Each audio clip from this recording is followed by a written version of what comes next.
Champion Cooling Systems, proud to be a supplier for the officially licensed Yenko Continuation Camaros. In the 1960s, Don Yenko emerged as one of the SCCA's top road racers. But Yenko became famous for what he did away from the racetrack. He took regular Chevy production cars and turned them into bona fide racing machines, selling them at his Pennsylvania car dealership. Not many were made, and relative few still survive, making Yenkos some of the most sought-after collector cars in the world. Today, 4 partners and their team are taking on a huge challenge. Build a replica 1969 Camaro that uses today's technology but remains faithful to the original. It's a gamble that could breathe new life into a legend.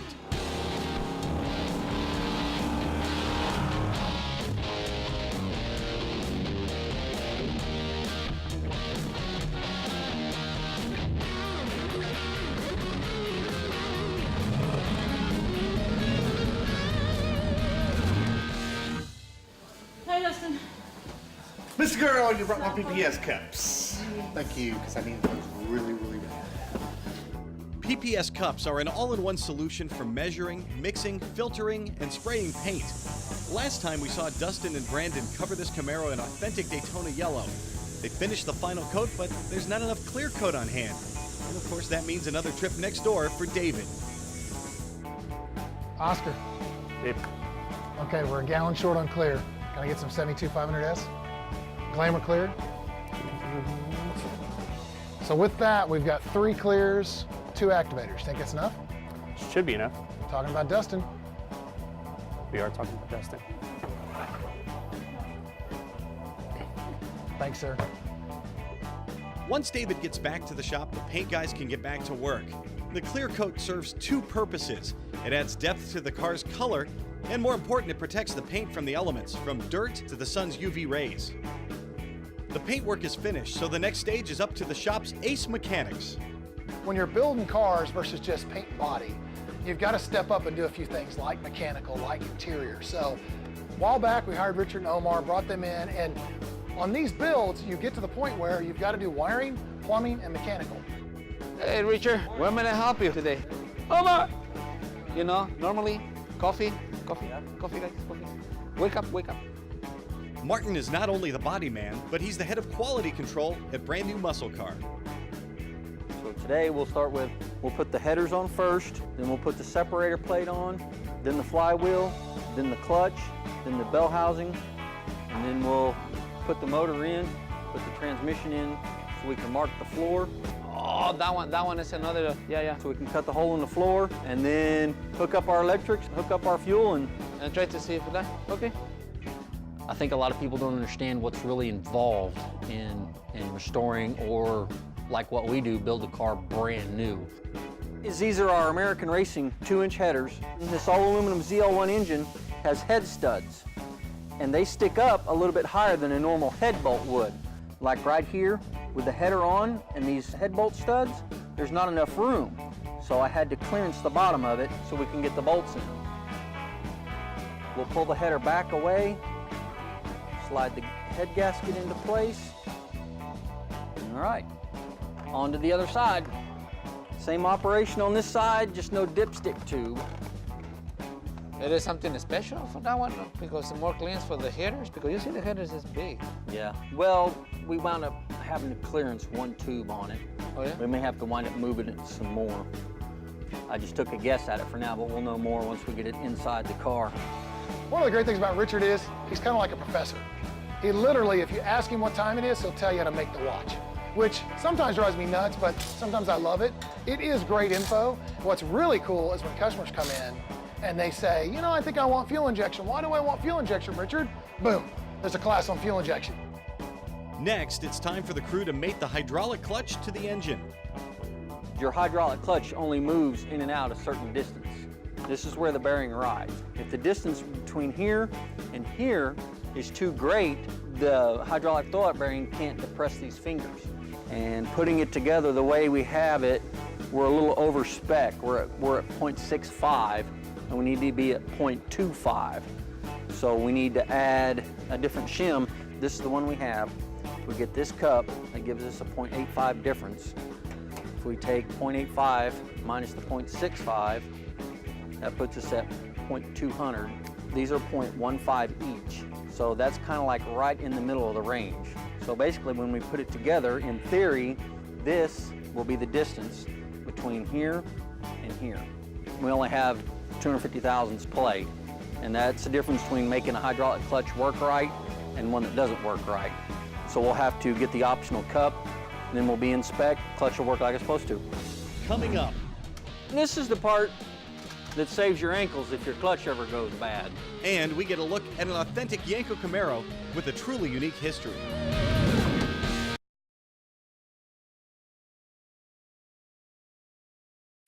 Classic Industries presents brand new muscle car Yenko Camaro is brought to you by Chris Austin's Chassis Works, the home of higher technology. Performance Unlimited, your crate engine experts, building your dream and ours one engine at a time. DJS Fabrications, the best mobile car dolly built today. And by Classic Industries, America's first choice in restoration and performance parts and accessories. Next we start with the clutch. This is our separator plate. On the early motors, this plate isn't here, it's basically a freeze plug. Well, on a later model block, you have this to hold the camshaft in place, and it sticks out past the bell housing. So I had to notch the separator plate so it would fit up flush against the block. Okay. Now the flywheel goes on. Is it heavy? Yeah, it's heavy. You want to tighten these up in a star-shaped pattern. Kind of like putting a wheel on a car. So everything pulls down flush and with the same amount of torque on all the hardware, and that way it won't come off and it doesn't have any out of run or in play or anything like that. We got some fingerprints on it installing it. So what we're going to do is we're going to clean that. You don't want any oil, grease, fingerprints, any of that kind of stuff on the face to get onto the friction disc. And then we can start assembling the dual disc clutch. Why are you putting dual? Dual disc clutch is for your higher horsepower, higher torque applications. We're making over 500 horsepower here, and we're going to have a good transmission, sticky tires, that kind of stuff. So there's only a couple of ways that you can keep a clutch applied correctly without slipping and causing heat damage and stuff like that. You can either make the flywheel bigger, which increases the weight. You can put a big single in there, but then your pedal effort goes way up and you have one leg that's this big around and one leg that's this big around. What McLeod has done is they've actually made this a dual disc clutch, so there's twice the clamping force. So instead of one great big clutch, they have two smaller ones. And then this is our bottom disc. It literally says bottom disc, flywheel side. So we take our clutch alignment tool, fits right in the back of the crank, lines the first disc up. The second piece going on is the floater. This is basically our second flywheel. We'll get all the fingerprints off of it, and these things come with a little bit of a coating on them to keep them from rusting while they're sitting on the shelf. And there is a certain bolt pattern. You just match that up, and you combine this with a hydraulic clutch, and then it drives really nice. Real low pedal effort. So now we torque these down. Pull our alignment tool back out, and this is our second clutch disc. Marked just the same as before, flywheel side and top. Flywheel side, flywheel side. We want to make sure everything's nice and loose right now. We don't want any binding. Last part, this is the part that does all the clamping work. So we're going to do the same thing as before. Wipe it down so it's nice and clean. Now, these things come as a set. Everything has to match and it has to go together one way. So what McLeod does is they give you a mark here on the diaphragm, a mark here on the floater. So when we put it on, we need to make sure that those marks line up. Okay, last part is the blow-proof bell housing. High horsepower applications like this use a big, thick, blow-proof bell housing. If you ever have a clutch explosion, this will hold it all inside. So, Omar, so you need to put in separate these, all these attachments? You got a computer in there, or how you hook it up? Well, everything's already wired up to work with the Holly. Yeah. But now he comes with a computer? Yeah, it comes with his own computer. We're here. Oh, okay. That one is the plugs only for what? The powers, all the signals, fans, and O2 sensors. I mean, like you're talking about the technology. Now look at this one. You see before, carburetors. Now, what is this? This is the new Holly Sniper. throttle body fuel injection. This right here, Martin, your typical Holley performance carburetor. Back in the day, one of the first things the guys did was put a bigger carburetor on there and headers just like we're doing now. But the technology has advanced to the point where all of this is in here. Keep that covered up. Okay, so we've got our clutch installed, bell housings installed, everything's lined up, ready to go. The next step, in the hole it goes. Under the sunny skies of coastal Florida, there's a museum dedicated to American horsepower. It's the American Muscle Car Museum, and it's only open for charity fundraising events.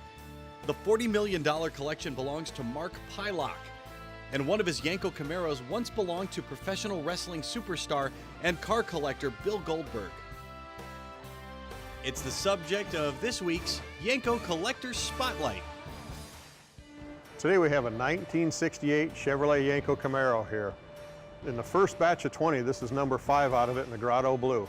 This has the L72, which is a 450 horse, 427 engine, 11-to-1 compression, solid lifter cam, a very thirsty Holley carburetor.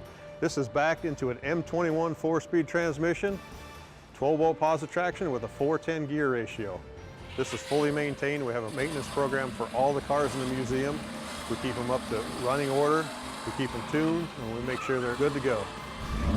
Coming up, it's finally time. Richard, Omar, and the gang put the engine in this brand new muscle car, and they tackle a slew of wires and hoses to make it all work.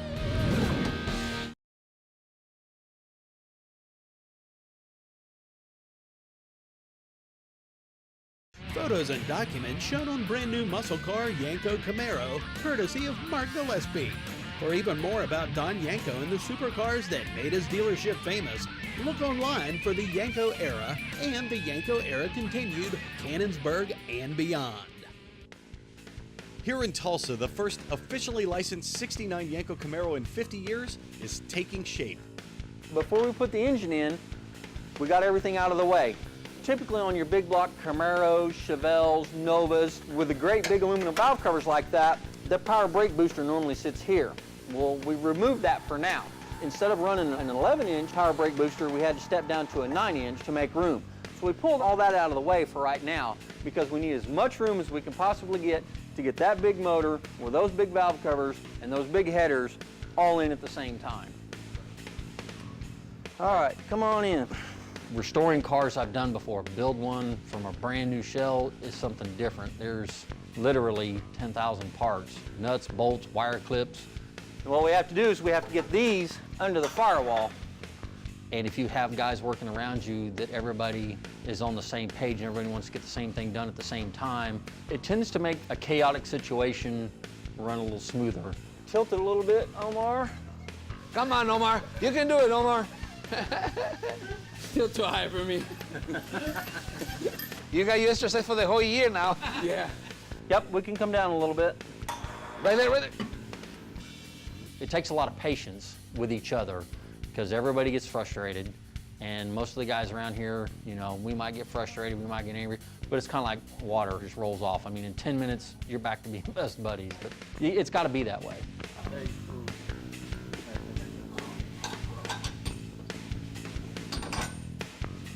With the newer style suspension that we've got in this car, the new spool type mounts, polyurethane instead of the old style rubber mounts, the engine doesn't move around near as much as it used to.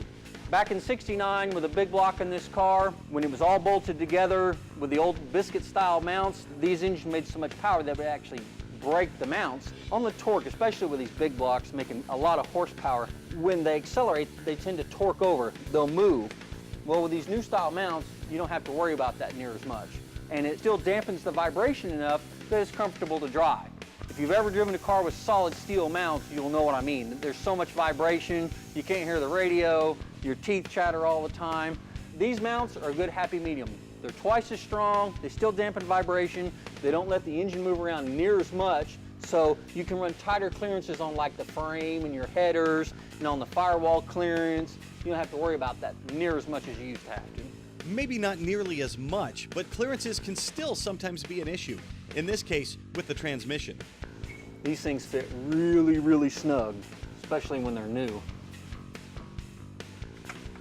The fit is off by just a fraction of an inch. Sometimes there's powder coating, real thick powder coating, so we may have to pull the transmission back out get all this powder coating off, and then it should go. This is the hydraulic throwout bearing. This is what actually actuates the clutch. And this has to fit inside the bell housing. And so we're gonna clean the inside of the bell housing mounting hole, so this will slide in a little easier. It's supposed to fit really tight, but sometimes between anodizing and paint or powder coating or whatever, it actually makes the hole too small and then it doesn't want to fit. So we're going to clean the hole out a little bit, then it should go right in.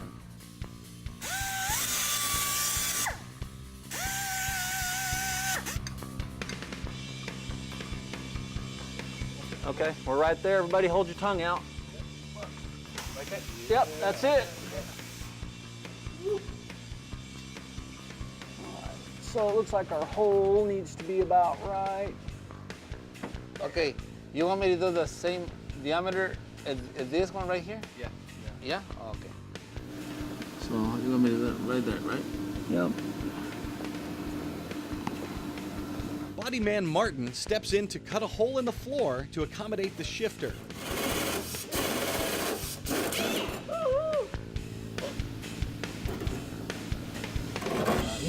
There's still more to come. Up next, the team focuses on keeping the engine cool, and we take you to California to see where this Yenko's cooling system was designed and made.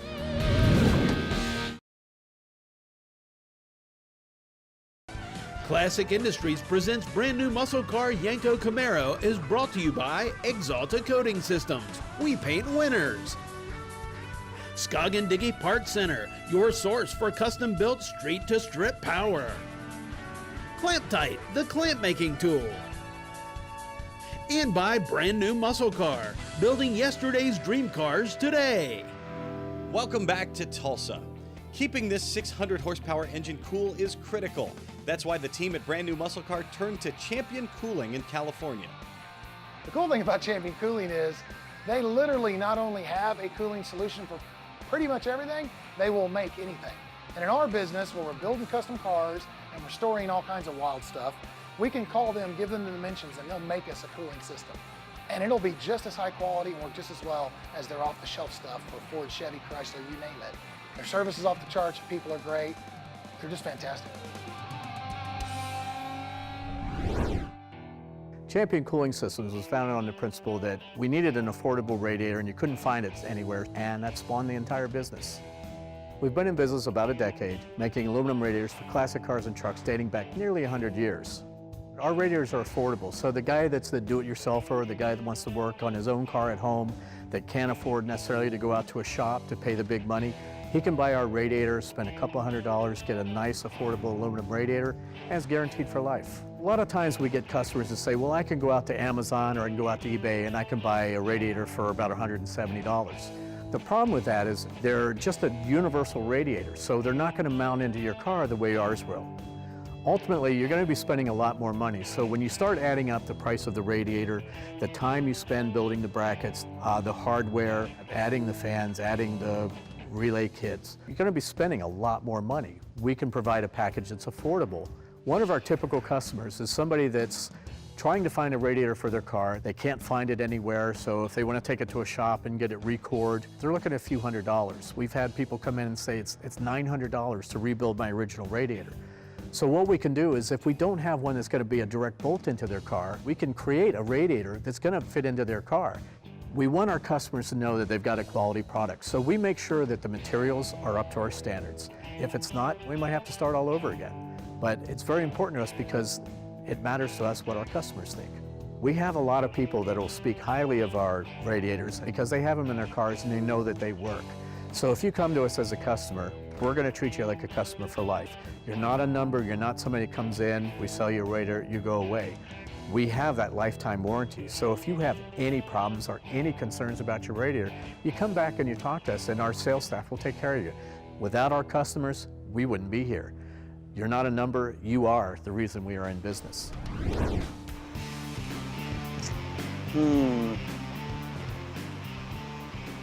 That's bad the other way. Yeah. All right, well, let me go see what I can find. Okay.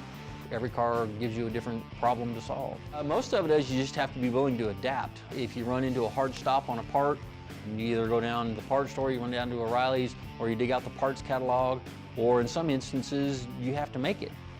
Well, they're not out here, so I'll probably have to go look in the back room. Well, Richard's gone, we're gonna try to install a lower radiator hose, but since it's long on both ends, we're gonna cut it down to size to be a perfect fit.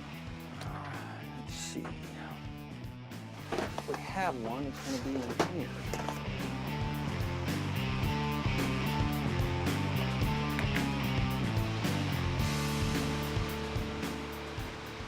Door seals, windshield seals, weather strip.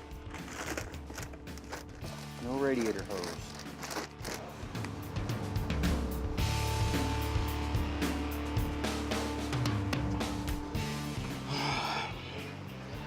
Need to trim more.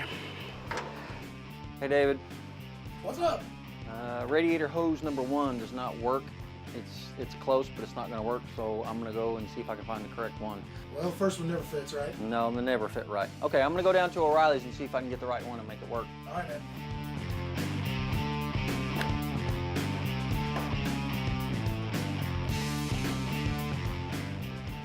David said you need a hose? Yep, that one won't work. Oh, let's try that one. That one looks like it might work. I got one too many bins in this one, so this one should work. Thanks. Good luck. See You're you. welcome. See you later. Okay. Hey, Omar, I think I got a radiator hose that'll work now.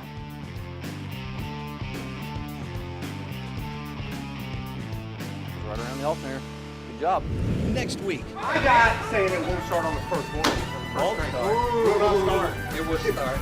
it's time to bring this all-new 69 Yenko Camaro to life. Okay. Down, maybe? Oh, no. Not yet? Okay, then tilt it some more.